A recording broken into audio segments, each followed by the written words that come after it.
Father, I want to thank you so much, Lord, for this afternoon with my brothers and sisters. And as we finish up the book of Ruth, God, I just pray that you would just give us the conviction to live a life of redemption, right? To be redeemers in this world, and even more, Father God, to live a life where you are writing in us a story of redemption, a story of wonderful redemption through us and through the lives of the people that you have called us to reach. That I pray for the brothers and sisters who are here. Would you speak into their life?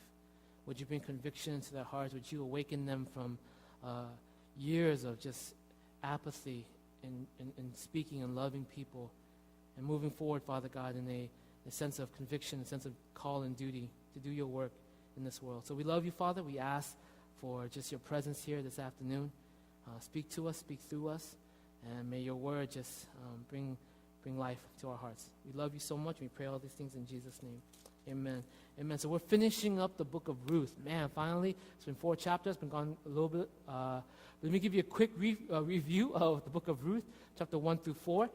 Real fast. You know, the whole idea of Ruth is that God is sovereign. God is in control. God is working in the background. If you ever look at the book of Ruth, God does no miracles in the book of Ruth. God doesn't say a single word in the book of Ruth. And yet, as you read through it, you see the hand of God in every aspect of the book of Ruth, right?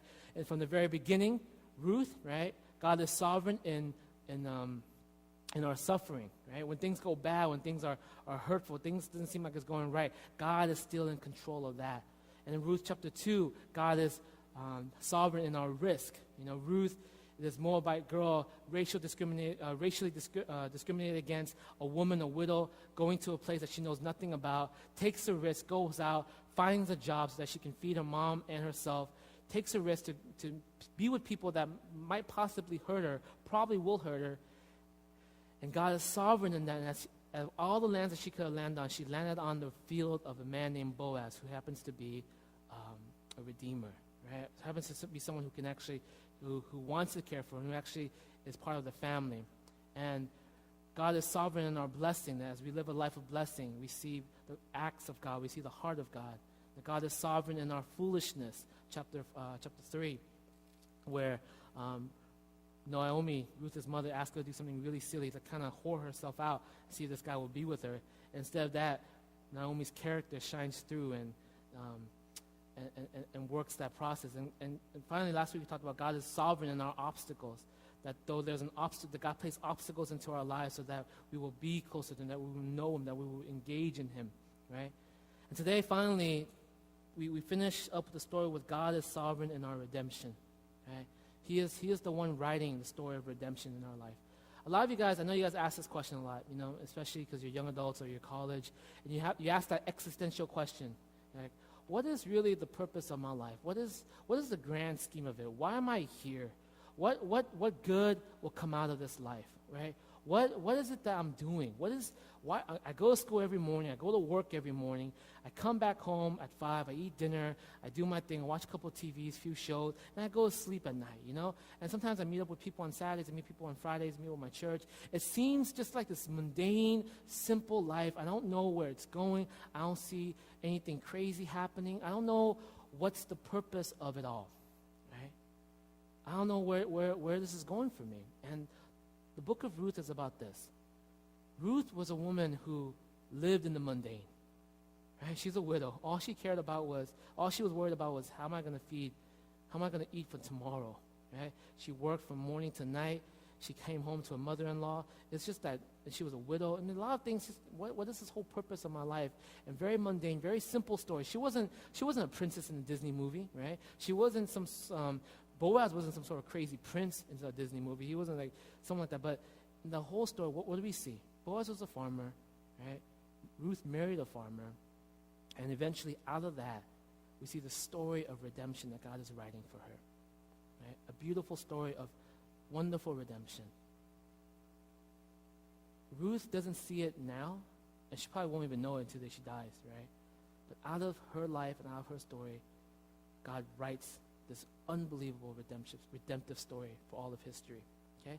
And I think a lot of times you don't realize the call that God has in your life. You don't realize what God is doing in your life, and you kind of go around very seeking your own personal agenda, and you don't realize that maybe God is actually writing a story of redemption in my life as well, okay?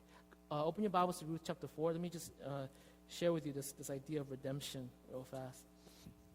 So, Naomi was this bitter woman because her husband died, her 2 sons died, and she's just, really broken, wondering where God is, and thought that she would have nothing, thought that she wouldn't have a future at all. And yet now in chapter 4, verse 13, as all this story takes place, Boaz marries Ruth, right? We see this beautiful story of a personal redemption, historical redemption, and even ultimately spiritual redemption. Look at verse 13. And so Boaz took Ruth, and she became his wife. And then he went to her. That's, Hebrew slang for I slept with her. He went to her, and the Lord enabled her to conceive, and she gave birth to a son. You know how crazy that was? Ruth was married to her husband before for 10 years. For 10 years, not a single child happened. Not a single child was born to Ruth. Was it by chance? I don't know, right? God was in the midst of all that. And then all of a sudden, Boaz, being older, just barely even touched her. Bam, right? She gave birth to a son. Don't you hate that when that happens? I barely even touched her. Right, verse 14. The woman said to Naomi, "Praise be to the Lord, who this day has not left you without a kinsman redeemer. May he become famous throughout Israel. He will renew your life and sustain you in your old age, for your daughter-in-law, who loves you and who is better to you than 7 sons, has given him birth." Then Naomi took the child, laid in her lap, and cared for him. The woman living there said, "Naomi has a son," and they named him Obed. He was the father of Jesse, the father of David. This then is the family line of Perez. Perez was the father of Hezron. Hezron the father of Ram. Ram the father of Amminadab. Amminadab the father of Nahshon. Nahshon the father of Salmon. Salmon the father of Boaz. Boaz the father of Obed. Obed the father of Jesse. And Jesse the father of David. When Ruth was going through her life, she wasn't thinking about some grand scheme that was going to happen. She wasn't thinking of some amazing thing that was going to happen to her life. All she was really thinking about was just survival. All she was thinking about was, can I find someone who would redeem, love, protect, and care for me? She was just simply being faithful and walking in that path. And yet, unbeknownst to her, in the background of the whole story, God was writing a bigger story for her, right? As it happens, she landed on the field of Boaz. As it happens, he was there that day. As it happens, right? By coincidence, she was spliced into the story of what?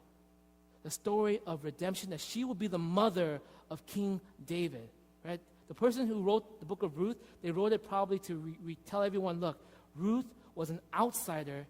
Ruth was a woman who was racially discriminated against. Ruth was a widow. Ruth was wasn't even a virgin. Ruth was someone that was hated by the Israel people. Her race was hated by the Israel people, and yet she was the mother of King David. She was the mother of kings. And then us looking back even further from what the author was, we see what? Ruth was ultimately the mother of the King of Kings. Out of her line, she brought forth through Jesus Christ. Jesus Christ was from the line of King David, right? Jesus Christ came from that line. Right? And that line came from who? Boaz and Ruth. Did Ruth sit there and she's like, yeah, one day I will give birth to kings? No. She had no thought of that. She had no recollection of that. But yet God was doing what? Writing a story of redemption in her life. A lot of us, we sit here and we're dreaming about grand things. We're dreaming about humongous things. We're thinking, or some of us, we're kind of depressed. We're thinking, where's my life going? What's the purpose of my life? How come things don't go the way I plan? How come my life is so simple, so mundane, so easy, so boring? How come it's so boring? See, you guys don't understand. God works in the boring. He works in the simple. He doesn't work on the grand scale of things. When Jesus Christ came to earth, how many thrones of kings were there? How many thrones were there? There were probably a dozen kings that were able to sit on their thrones. And yet, where did he put his son? On a manger. And how many mangers were there at that time? Tens of thousands. God doesn't work through grand scales. He works through the simple, through the boring, through the mundane. Right? The story of Ruth, though it sounds like a fairy tale princess story, it was a story of just simplicity. It was a story of a woman who was a widow, lost her husband. It was a story of a woman who needed to get a job. It was a story of a woman who married a farmer. It was a story of a woman who eventually gave birth. God's working in the background of it, sought right, brought her to be able to be mothers of kings, to be a mother of kings, right? Who was Ruth?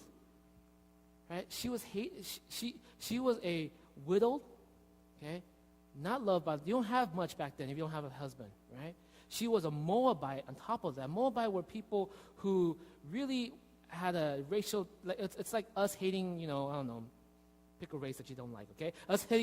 Us not really fond of them. And that's, the Jewish people weren't very fond of Moabites because they said, the Moabite people, you guys came from an incestuous, dirty relationship. Your founding father, right, was the son of your mother, no, your father was your grandfather. That's how it was. Your father was your grandfather, right? Lot slept with his children, with his two daughters. They gave birth to Moab, right? Your father was your grandfather. Weird, okay? And yet that's how the whole country came about. Moabites were not loved. She was a widow. So, on top of that, she could have gotten hurt a lot of times. She was not special in any way. What did she do most of the story? Right? She worked, and she went over to his house. That's all she did. That's basically the whole story. She worked, and she went over to his house. That's the simplicity of her story, and yet, out of that, God wrote a huge story out of that. Okay? Let me ask you this question. Do you guys know what it takes for God to write a redemptive story in your life? Do you know what it takes for God to write a redemptive story in your life?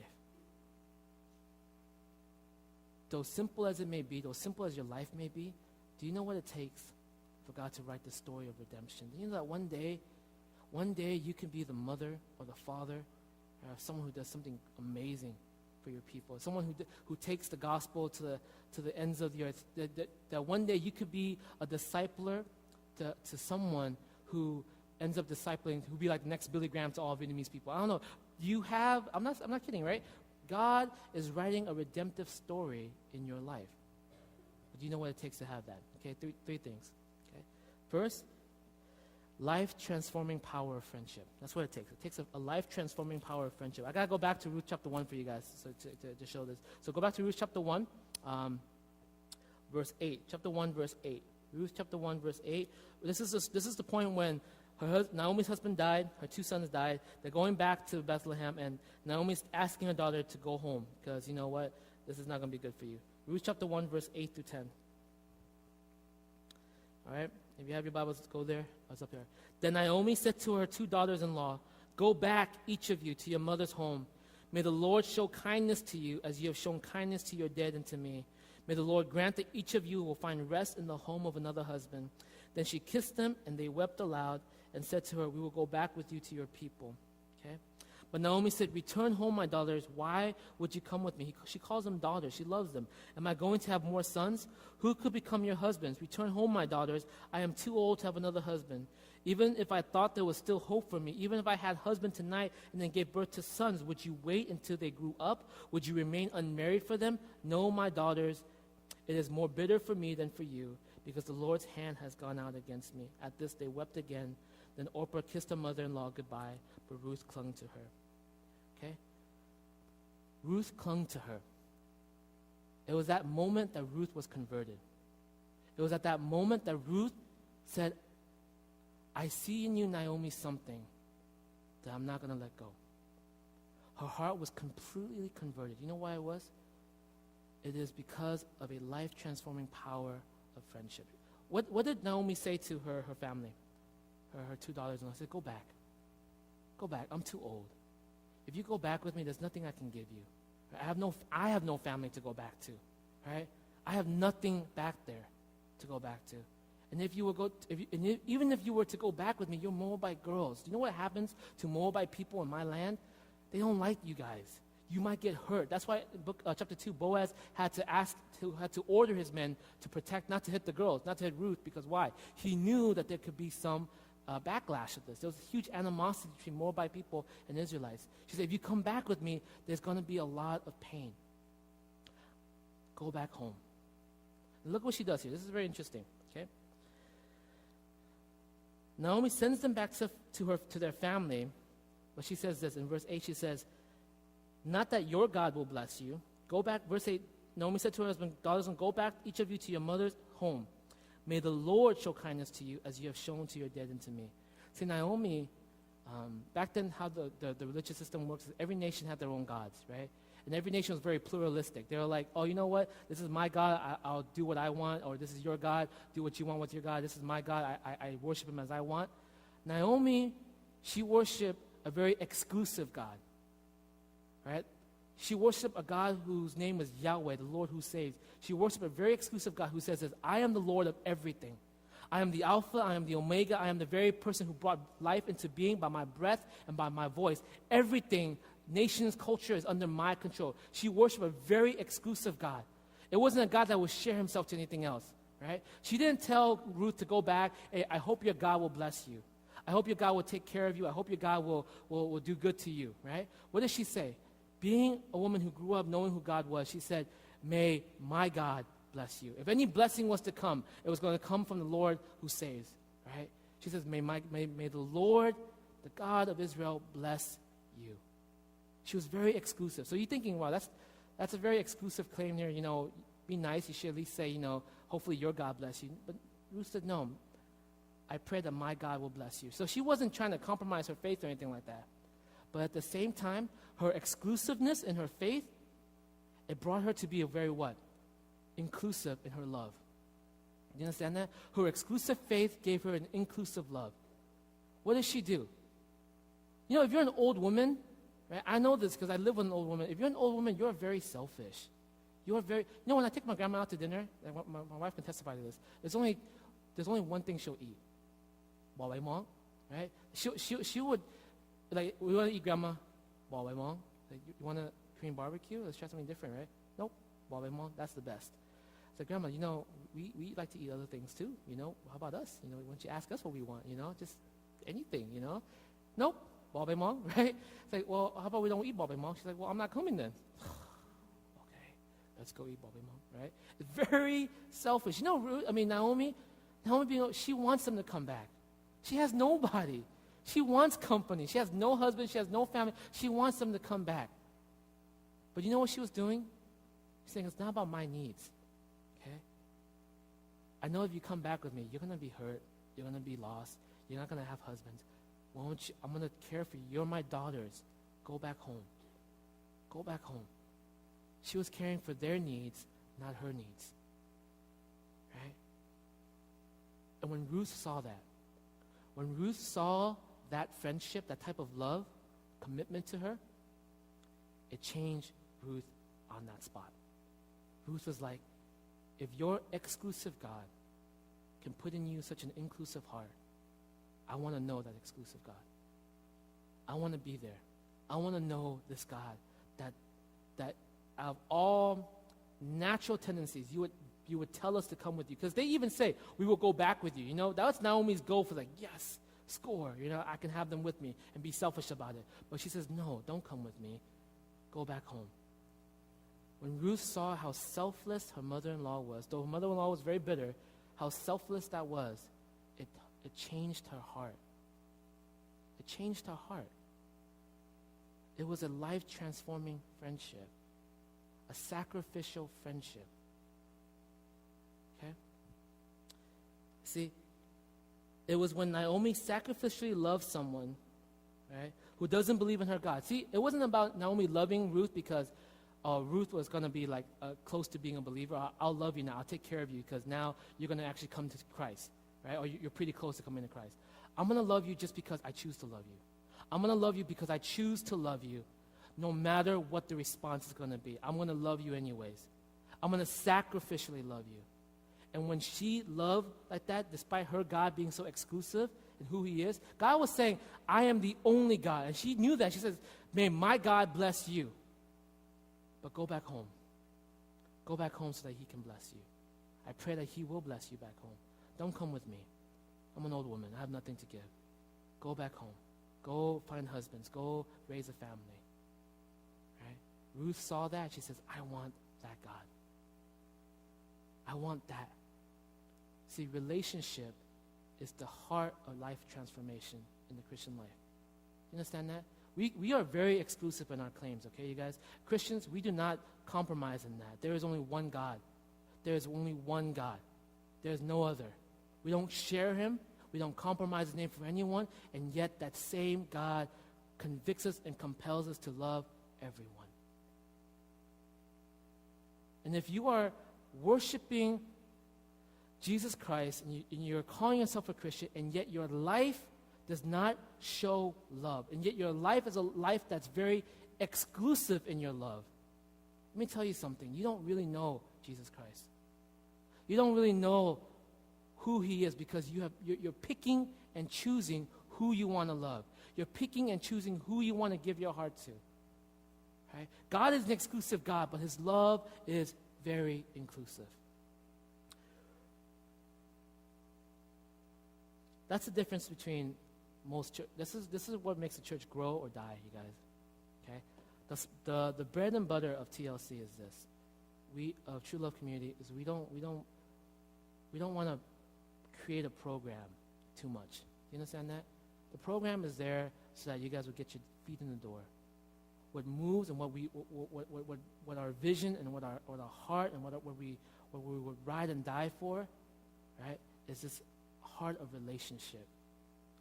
A heart that we will give our life and our friendship to you, our time, our commitment. That's why there are things that we do that's called SALT. We do discipleship one-on-one. When we meet up with you guys, we'll invest and we'll spend our time, because why? Right? It's not about you guys coming to Sunday service and all of a sudden, boom, you meet Jesus, right? You meet Jesus through this life-transforming friendship. How does redemption begin to work? That you are part of this type of friendship. That's why this whole thing started with the leaders first. Right? As our leadership group, what we do is we went out and we want to invest our lives and our hearts into certain people's lives. And prayerfully, as we invest in them, they will do what? Invest in someone back. Right? Look what Ruth does right after this. Right? Right after she's just received this life-transforming friendship, Ruth offers it right back to Naomi. The same life-transforming friendship. Through how? Through time and through commitment. Look what she says in verse 16. Right? Ruth replied, "Don't urge me to leave you or turn back from you. Where you go, I will go. Where you stay, I will stay. Your people will be my people, your God, my God. Where you die, I will die, and there I will be buried. May the Lord deal with me, be it ever so severely, if anything but death separates you and me." And when Naomi realized that Ruth was determined to go with her, she stopped urging her. Right?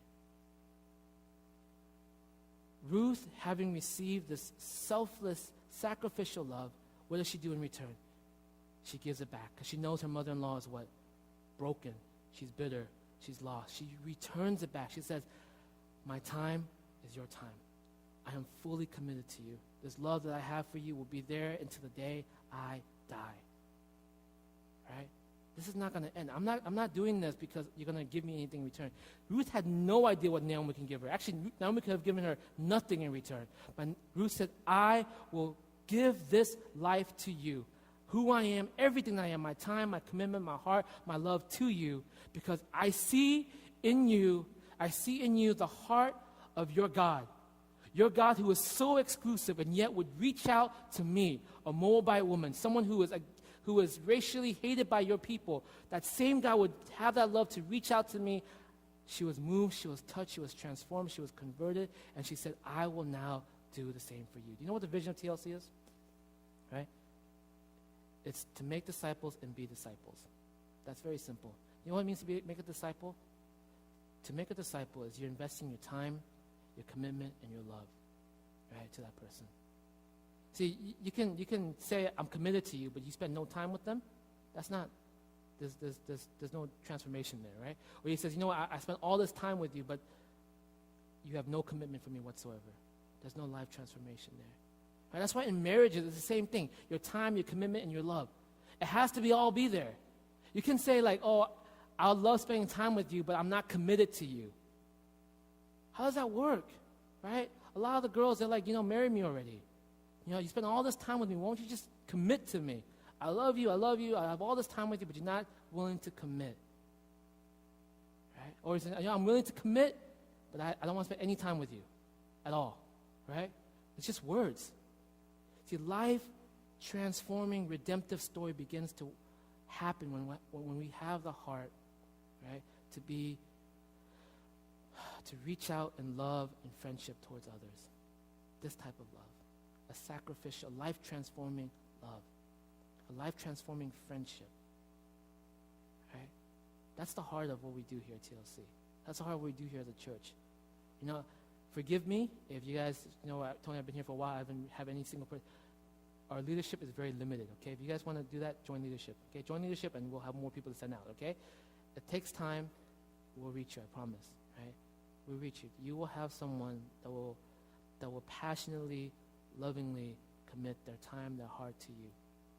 Because this is the only avenue how transformation happens. You guys understand that?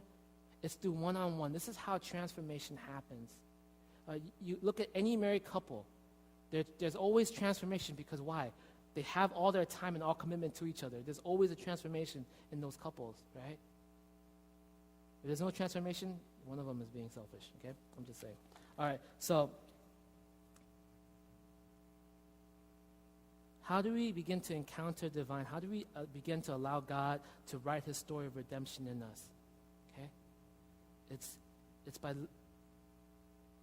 encountering a life-transforming friend and becoming a life-transforming friend.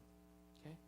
It's by encountering a life-transforming friend and by what was my next word? And by meeting a life-transforming friend. Right? Encountering one, right, and being one. Encountering a life-transforming friend and being a life-transforming friend. You know what a life-transforming friend is a friend that says this: your needs before mine. My time, my love, my commitment is to you. I'm not going to compromise my God, right? But I'm going to love you unconditionally throughout the process. No matter what you do, I will love you. No matter how oftentimes you show up late, I will love you. No matter how many times you don't show up at all, I will love you, right? I will love you, okay? How do we begin to let God write his story of redemption in us? First, it's encountering a life-transforming friend, becoming a life-transforming friend. And secondly, okay, it's seeing the signs of hope. Signs of hope in our life. Do you understand this? The whole story of Ruth is a story of hope. God never in that whole story does any miracle. God in that whole story, he never speaks in this whole story, but he's in the process in the background. He is the heart of hope. Hope is always there. You know, like you guys go through your whole life and you're like, you feel hopeless. You feel like God's not here. God is not doing anything for me. God's not showing up. Do you understand that even in the midst of all that, God is doing 10,000 things in the background for his glory and for your good, even if you cannot see it? Look at Ruth, Naomi. Ruth just basically committed herself to Naomi. Ruth just basically married herself to Naomi, a bitter old woman. She's saying, where you go, I go. Where your people, my people, your God, my God. Where you die, I die. Till death do us part. She basically said, I am not going to leave you whatsoever. You have me, right? My body is yours. My heart is yours. My spirit is yours. Everything about me is yours, Naomi. And this is Naomi's response when she gets back to her home, okay? Look at verse 19. And so the two women went on until they came to Bethlehem. And when they arrived in Bethlehem, the whole town was stirred because of them. And the woman exclaimed, can this be Naomi? Don't call me Naomi, she told them. Call me Mara, because the Almighty has made my life very bitter. I went away full, but the Lord has brought me back empty. Why call me Naomi? Right? She was saying, the Lord has brought me back empty. And now Ruth was like, yo, hey, chopped liver here? What's going on? Right? I am here too, Naomi. I've committed myself to you. You're not really that empty, right? Do you know why? You know why she was so bitter about God? Because all Naomi can see was her personal agenda. She said, God should have showed up for me this way, this way, this way, and this way. He didn't show up for me those ways. He didn't show up at all, right? So God must have cursed me. But the whole thing was what? Naomi, wake up. I have given you a daughter-in-law who will one day give birth to the sons of kings. I have given you a daughter-in-law who will help redeem your people and keep your name alive. I have given you a daughter, a treasure that is better than 7 sons. You know, 7 was the perfect number. When those women told Naomi, your daughter-in-law is better than 7 sons, what they were saying about Naomi was that she was better than any boys out there. This daughter-in-law is better than you having 12 sons at all. This daughter-in-law is better than 7 sons. I have given you a daughter-in-law whose story will one day bring forth my son, Jesus Christ. But Naomi missed all that. You know why? Because she was so focused on her personal agenda. She failed to see the hope that was around her. God is always writing a story for you. There's always hope. Even in the darkest times, even in the most struggling of all time, there's always hope. The whole story of Ruth is about, I am in the background. I am writing your story. Though things look bleak, though they don't look well, though they don't look great, I am writing your story, and there is hope. Do not give up. There is hope. Look around you. There is hope. Look at the people that I've sent to you. There is hope. Look at the family. There is hope. Look at the friends I've given to you. There is hope. There is hope.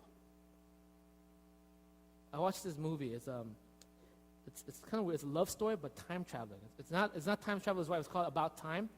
I think with Rachel McAdams. It's actually a really cute movie. There's this guy, his family line, his men in the family line, they can go back in time. They have this ability to go back in time, right? And it wasn't about them, using their powers out of hand. It was a story about this guy saying, I'm gonna use my power for love. I'm gonna dedicate it for love. It's a very romantic story.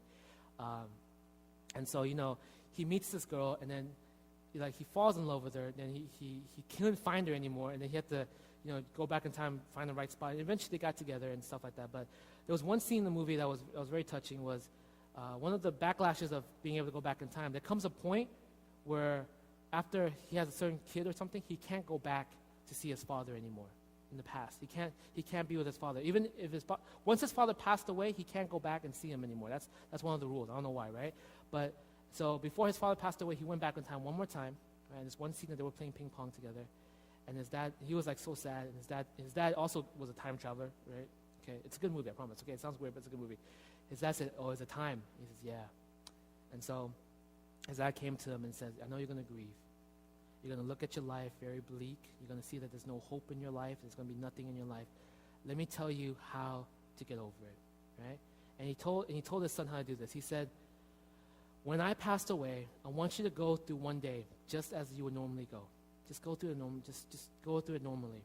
And you see you see this clip of him he's at work, and his boss is talking, and he's just bored out of his mind. He's bitter, he's angry, he's sad, he's just hurt, hopeless. Right? You see him walking through the subway, you see him walking through England. It's just really sad thing. His dad said, after you've gone through your day, okay, go back in time and relive that day again. This time, notice the small things. Notice the hope. Notice those tiny little things that are around you. Notice the life around you. So he goes back, and that horrible day that he just experienced, right? The bleak, bitter, lost, sad day that he just went to experience, the hopeless day that he just had, he went back and he began to see those little signs of life around him. And all of a sudden you see him laughing, you see joy, you see laughter around him with his friends, his people. You see him smiling as he walks through the rain, right? He says, see the signs of hope around you. See, a lot of times it's hard for God to write his story of redemption in us because all we do is we set this agenda for him. We say, hey, God, I want you to meet me here. I want this job. I want this girlfriend. I want this wife. I want this money. I want this car. I want this house. And if you meet me here, then you are my God. Right? And when God doesn't give us the car, the money, the job, the husband, the wife, or the family that we want, all of a sudden what? We say, God, you hate me. You're not for me. You're against me. But the whole time God is saying, look around you. There's hope. Right? I have placed hope into your life. Everything around you, the signs of it is there. There's a promise that I have. Did I not promise you that once you are mine, never will I leave you, never will I forsake you? Did I not promise that? Did I not promise that my blood will cover over a multitude of sins, that my blood will always guarantee and sanctify you through this process? No matter what hurt you go through, right, there's always hope. How does God begin to write the redemptive story in our life, your life? Honestly, how does he begin to do that in your life? It's by encountering a life-transforming friend, becoming a life-transforming friend. And it's by living your life, seeing the signs of hope around you, right? Seeing the signs of hope around you. The only sign of hope that Ruth saw in her life, do you guys understand that? The only sign of hope that Ruth saw was at the very beginning. She didn't see Naomi, because Naomi was very bitter. All she saw was that here's this woman, for some reason, sacrificially loving me. If your God is a God that does that, like for me, an outsider, a nobody, I want to be there. There's hope there. I want to go there. I want to go where there is hope. She saw the signs of hope and she kept walking towards it. And no matter where she was at, when she was working, signs of hope. I can still eat.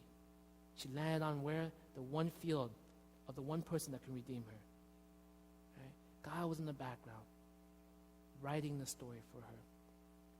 Naomi, God was saying, don't be bitter. You don't see God in my agenda. Don't see me in your agendas.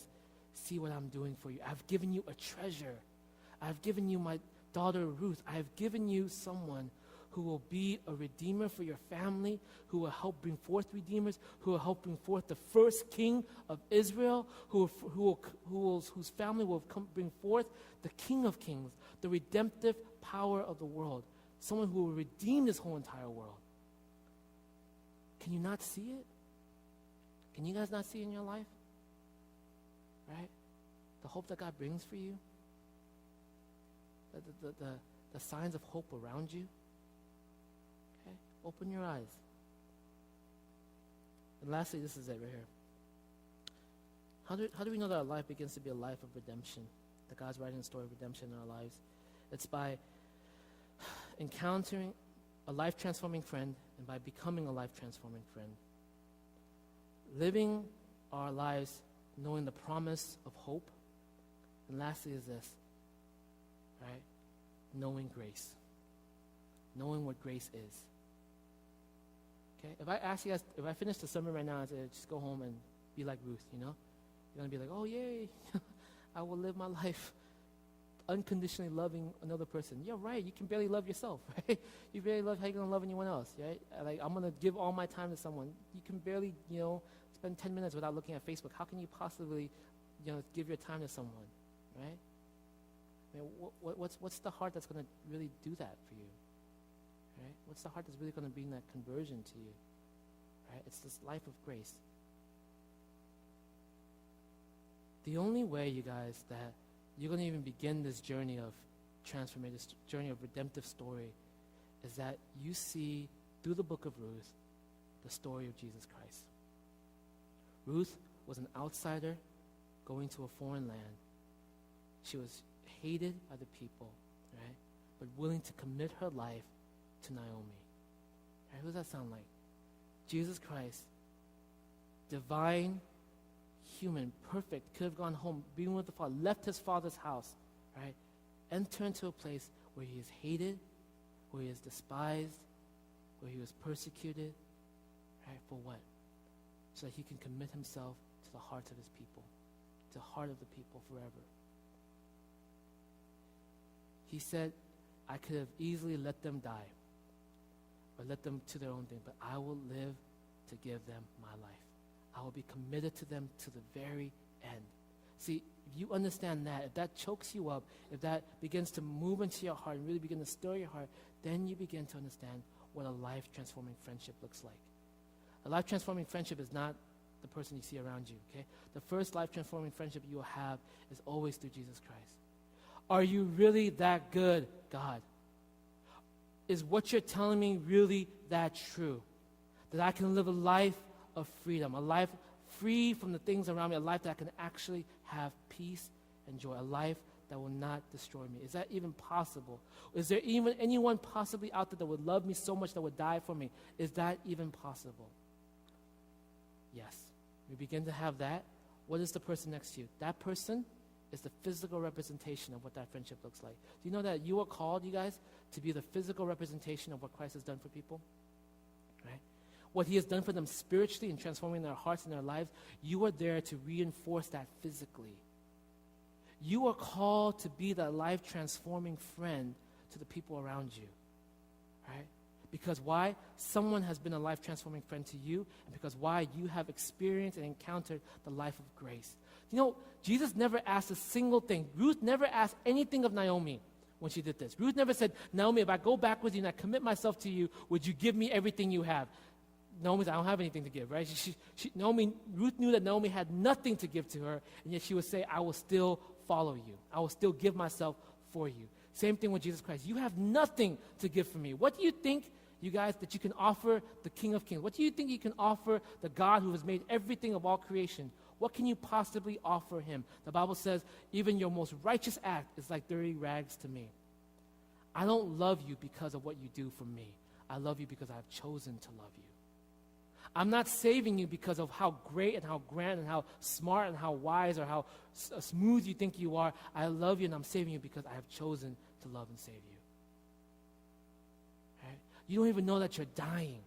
You don't even know that the pursuit in your life is leading you towards death. Do you guys realize that? That the life that you live, the pursuit of money, of fame, of power, of sex, all of that is not giving you life. You constantly pursue it because you constantly think that if I would have it, I will have life. But you know, those of you guys who are older, you know, right? You're not really getting anywhere. You're constantly pursuing. You're maybe a step ahead of some other people, but where you're at, you realize there's nothing here. Maybe if I keep going further, I'll get something. Maybe if I keep going further, I'll see something. But what they don't tell you over there is like, yeah, there's nothing here either. But let's just keep running until we get somewhere. Yeah, right? Jesus came into this world and said, you guys are running towards death and you don't even know it. Let me give you life. Free of charge. And the only way that I can give it to you is that I will die for you. Right? He does that within your life, spiritually transforming your life from the inside out. And he brings into your life friendships that shows it physically. You know what's the worst thing to do is when God brings friends into your life who's speaking truth into your life. You know what's the worst thing to do? Is totally to ignore them. It's totally to say, you know what, I know better for my life. I know what's good for my life. I know what's well for my life. You know, part of the things we do here in our church is we do spiritual discipline. You know, when someone in leadership we feel like is maybe lost their way or making unwise decisions, we sit them down, we talk to them, right? You know, this past week, me and Evan, we sat down, we talked to one of our brothers. You know, I was like, hey, man, what you're doing, the decisions you're making is unwise, right? It's not smart, right? And it's going to be damaging in the long run, right? We love you. That's why we're doing this for you. We're sitting you down. This is not intervention, okay? We're not doing intervention. This is spiritual love, okay? I'm speaking truth into your life. Will you listen? And, you know, he got kind of scared. He's like, oh, you know, will you do it for me? I said, no, I'm not going to do it for you. Don't pass the buck to me. You take care of yourself, right? You take care of yourself, and if it doesn't work, I will help you, right? But be a spiritually godly man. And you know, he was doing something. I'm not going to explain it, but, you know, he was in a position where he was not fit to lead and not fit to teach. And so we had to step in and teach and share with him and love him and counsel him. God has created in you guys hearts to go out and to be representation of him to others. A sacrificial love, your time, your commitment to others. Do you know why we go to missions? We're not taking you guys over to missions so that you guys can have a fun Jesus experience. We're bringing you over to missions, right? First and foremost because of this. You are the physical representation, right, of hope. You are the physical representation of Jesus' hope on this earth. You are also the physical representation of life-transforming friendship over there. We're not just going to go over there once, you guys. We're going to go over there multiple times. The missions we're creating is to build a relationship over and over and over with them. When we do the homeless ministry, it's not so that we just give them food and just disappear from their lives. We're praying, we're hoping that we would have the opportunity to invest in their lives and build that relationship in their lives. Because relationship and family and connection, when I say ride and die together, that's what I mean. It's this connection to each other, right? That's going to change and transform lives.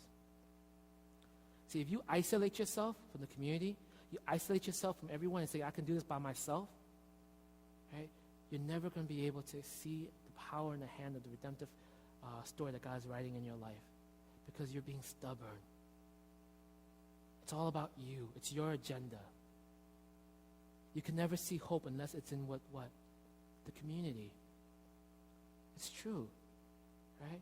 Honestly, you guys, do you think that when we come to you and we share with you guys about your decisions and the stuff you're doing, and the people you're with, and do you think that we're doing it because we hate you or that we want your life to be miserable? Of course not. We're doing it because we love you. We're doing it because we want to make sure that you are walking faithfully. We're doing it because we are trying to be the representation of a life-transforming friend to you, that we're giving you your time, our commitment, and our love, saying, look, it's not good for you. Be wise about it. Right? You guys realize that what God will write in your life, you may be the person that will one day disciple someone who's going to win all of Westminster over, right? I know when you guys go out there doing thud and you're like, all those temples and going crazy, you're like, we're never going to reach them, right? This is hopeless, right? Christians in Buddhist areas, it's not possible. Do you realize that one day, as you disciple and continue to disciple people, you may disciple someone who will be the voice of truth to that? It may not be you. It may not be your story, but you are part of that story. Ruth's story was what? Get married, right? That was all it was. It was just to get married and survive. But her story, her faithful story, was a story of what? I will write my son's lineage into your story. Ruth, you will become the mother of kings, and ultimately you will become the mother of the King of Kings. Right? You guys understand that? That is the story that God is trying to write in your lives. Of course you can't see it. It may not even happen this generation for you. But God has called you into this time, into this period, to be the physical representation of who He is, of hope, of friendship, of life-transforming friendship to someone else. You can be someone who would change the course of someone else's history for the rest of their lives. You guys realize that? My old youth pastor, Pastor Steve, right? I love him to death, and it's really one of the reasons why I tell him this a lot, because sometimes he doesn't see it. I say, Steve, you realize that what you did in my life was you rewrote the history of my family life, right? I said, what do you mean? I am the first believer in my whole entire family, right? Like lineage down to like whatever, right? I am the first of the believers, right? You rewrote history just by the fact that you showed me what hope looks like. You showed me what life-transforming friendship ought to be like, right? You committed your heart, your time, and your love to me, right? You rewrote history. He was like, oh, that's pretty cool, right? I love him to death. But spending time with him, growing up with him, being discipled by him, right? Honestly, our discipleship, what we did most of the time? We watched movies. That's what we did most of the time in discipleship. I watched one movie, like Memento. You guys seen Memento before? I watched the movie 4 times with him. And he paid each time, right? He's like, let's go watch it again. But it's just backwards. We're just going to watch the movie, right? But we watch it 4 times, right? Watch it 4 times over and over and over and over. And sometimes he'll come out to me, he's like, let's go watch Memento. I say, Steve, we watched it already. I was like, oh, let's watch it again, right? Over and that's all we did. That's all we did most of the time of our discipleship, And yet through that whole process, right, what I saw in my brother Steve was life-transforming friendship. What I saw in him was signs of hope. And where did I see that from? He was the physical representation of what God was already doing in my life. God says, I will never leave you, nor will I forsake you. Let me send my son to help you, all right, to guide you there. And you guys are that physical representation, right? Some of you guys actually maybe need to see Christ today. But others of you guys have been in church a long time and you know God, but you've just been sitting around doing nothing. Doing nothing. Not realizing that God is trying to write a story of redemption in you, a story that will take your life right now and do something amazing with it. That 2,500 years from now, Ruth's story was remembered because why? All she did was she lived a life by being a life-transforming friend and seeing the hope that was around her. And God took that life and He said, I'm going to splice it into the lineage of my son. You're a Moabite woman, you're a racial outsider, that doesn't matter. My son will come from you. Right? redemption. God's writing that story in you. Okay? He is writing that story for you. Be a life-transforming friend. Encounter a life-transforming friend. Trust someone. Trust someone with your heart, with your life. Trust a sister, trust a brother. Trust someone to speak truth into your life, and then become someone who speaks truth into someone's life. Right? And live your day, your mundane, simple day, seeing the hope around you. Because God is there. He who has saved you, he will never